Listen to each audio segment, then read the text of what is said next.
mu ko jàngatee. dafa am benn waay reniement boobu noonu. dafa am daal benn waay ci gàttal. lu ko metti wax naa leen ko mooy dëgg yuñ ko wax ci campagne électorale bi mooy législative yi te lu ko gën a metti mooy moom 11 milliards la am ci budget man ma am 50 milliards.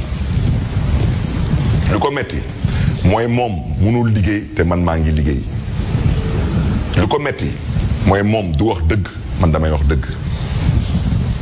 lu ko metti mooy dama ko wax boppam ci élection yi te wane suma bopp. loolu kese la moo tax ma ne leen la justice des vainqueurs wante man sénégalais wàccu nañ ak man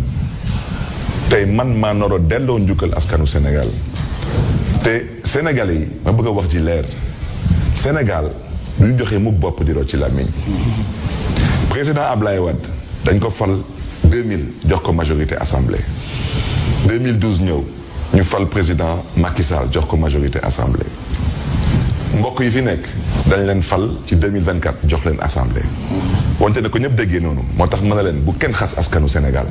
nu ñuy def loolu mooy fulla loolu mooy fayda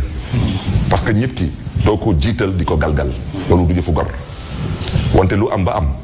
président Ablaye Wade ñu ko faloon ñoom ñoo ko folli lu ci bilan Ablaye Wade da ngeen ni ak góor gi mënoon liggéey te nakaay bàyyi xel ci lu Mame Boye waxoon Mame Boye nee na leen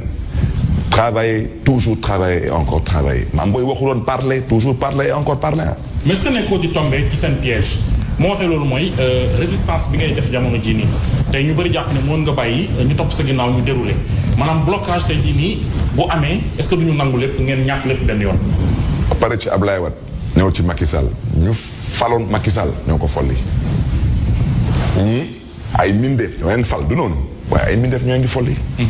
kon dëkk bi nañ ko teg rek ci yoon te bañ a yàkkamti